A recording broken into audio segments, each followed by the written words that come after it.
से लिखिकी देइछन जे हमको बाहर करिया पे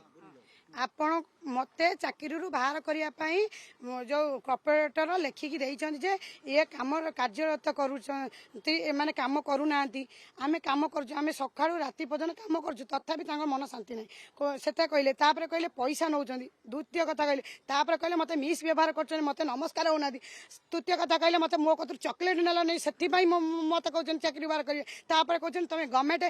जो गवर्नमेंट जो कम दौरान तुम कहीं कर नौ पार्टी तरफ तुम कौन बस जाऊँ माने कौ कार्य आम कर आज्ञा आम काली एफआईआर देचु हाँ काली 10:30 11टा भितर एफआईआर देते मो चाकरी एमती नेबे बोली कि हाँ चाकरी मत ने मत धमक दौरान और मत कही बाहर करदे बोली बाहर कर अलरेडी बाहर करदे से कहते आम जा एफआईआर लिखिलु जो आम विरुद्ध लिखिलु कॉर्पोरेटर और स्वामी आम जो